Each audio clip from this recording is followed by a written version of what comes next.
La acción humana. Tratado de Economía. Por Ludwig von Mises. 23. Introducción. 3. La teoría económica y la práctica de la acción humana. Suele acusarse a la economía de ser una ciencia poco desarrollada. Cierto que no es perfecta. Es imposible alcanzar la perfección en el mundo del conocimiento ni en ninguna otra actividad humana. El hombre carece de omnisciencia. Aún la teoría mejor elaborada y que parece satisfacer plenamente nuestra ansia de saber, será probablemente en el futuro corregida o sustituida por otra. La ciencia jamás brinda certeza absoluta y definitiva. Solo da ciertas seguridades dentro de los límites que nuestra capacidad mental y los descubrimientos de la época le marcan. Cada sistema científico no representa más que un cierto estadio en el camino de la investigación. Refleja necesariamente la inherente insuficiencia del esfuerzo intelectual del hombre. Pero reconocer este hecho no significa que la economía actual esté atrasada. Simplemente atestigua que nuestra ciencia es algo vivo, ya que la vida presupone imperfección y cambio.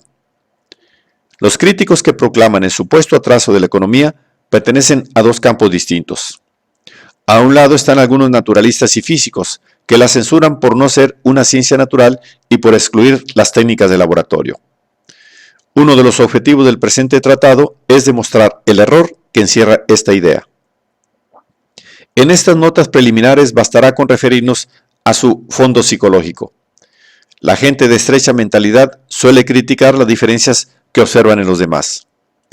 El camello de la fábula se vanagloriaba de su jiva ante los restantes animales que carecían de joroba, y el ciudadano de Ruritania vilipendia al de Luputania por no ser ruritano. El investigador de laboratorio considera su método el más perfecto y estima que las ecuaciones diferenciales son la única forma adecuada de reflejar los resultados de la investigación. Es incapaz de apreciar los problemas epistemológicos de la acción humana.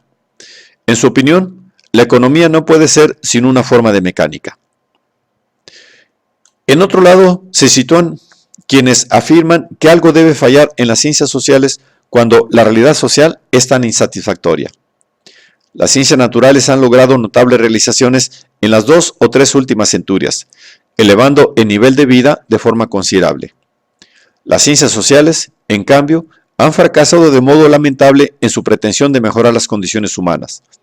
No han sido capaces de suprimir la miseria y el hambre, las crisis económicas y el paro, la guerra y la tiranía.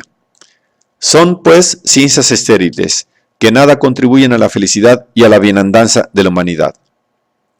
Estos detractores no advierten que los grandes progresos de los métodos técnicos de producción y el consiguiente incremento de la riqueza y el bienestar se materializaron únicamente cuando se aplicaron las medidas liberales que eran la aplicación práctica de las enseñanzas de la economía.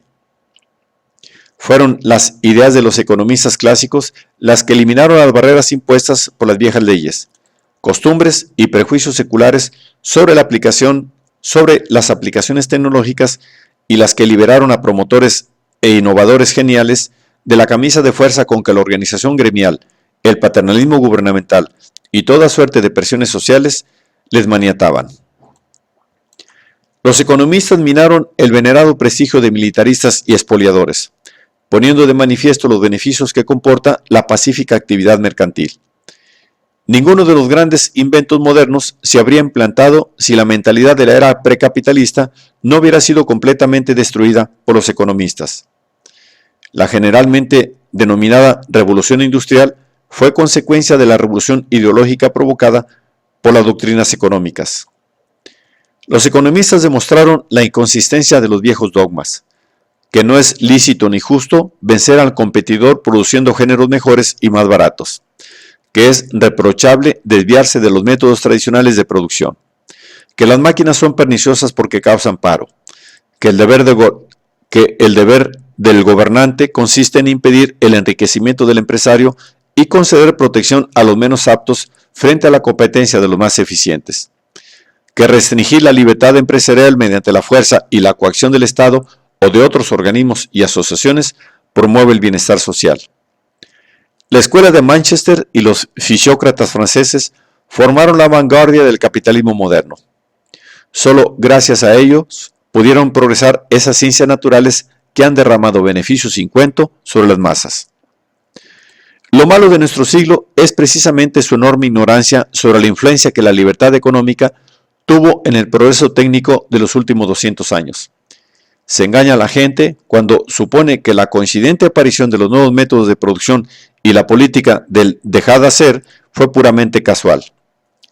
Cegados por el mito marxista, nuestros coetáneos creen que la moderna industrialización es consecuencia de unas misteriosas fuerzas productivas que funcionan independientemente de los factores ideológicos.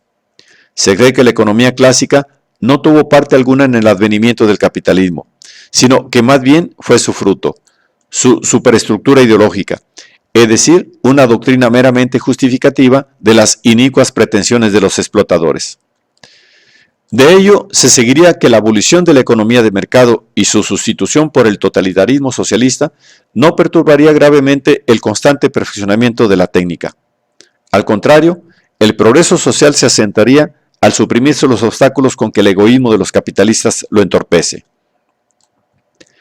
La rebelión contra la ciencia económica es la característica de esta nuestra época de guerras despiadadas y de desintegración social. Thomas Carlyle tachó a la economía de ciencia triste y Carlos Marx calificó a los economistas de psicofantes de la burguesía.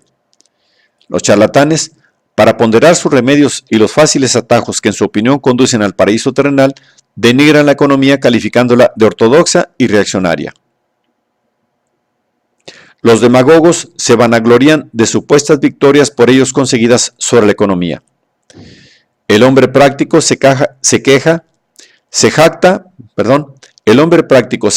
de despreciar lo económico y de ignorar las enseñanzas impartidas por meros profesores.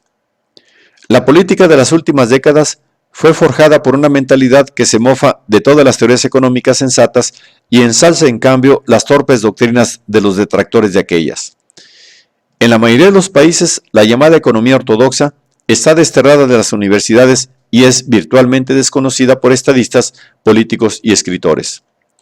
No podemos culpar de la triste situación actual a una ciencia desdeñada y desconocida por masas y dirigentes. Conviene subrayar que el porvenir de la civilización moderna, tal como ha sido desarrollada por la raza blanca en los últimos 200 años, se halla inseparablemente ligado al futuro de la economía. Esta civilización pudo surgir porque la gente creía en las fórmulas que aplicaban las enseñanzas de los economistas a los problemas de la vida diaria. Y fatalmente perecerá si las naciones prosiguen por el camino iniciado bajo el maleficio de las doctrinas que condenan el pensamiento económico. Es cierto que la economía es una ciencia teórica, que como tal se abstiene de establecer normas de conducta. No pretende señalar a los hombres qué metas deben perseguir. Solo quiere averiguar los medios más idóneos para alcanzar aquellos objetivos que otros, los consumidores, predeterminan. Jamás pretende indicar a los hombres los fines a que deben aspirar. Las decisiones últimas, la valoración y elección de metas a alcanzar, quedan fuera del ámbito de la ciencia. Nunca dirá a la humanidad qué debe desear, pero sí procurará ilustrarla acerca de cómo debe comportarse si quiere alcanzar determinados fines. Hay quienes consideran esto insuficiente y entienden que una ciencia limitada a la investigación de lo que es, incapaz de expresar un juicio de valor acerca de los fines más elevados y últimos, carece de utilidad. Es un gran error.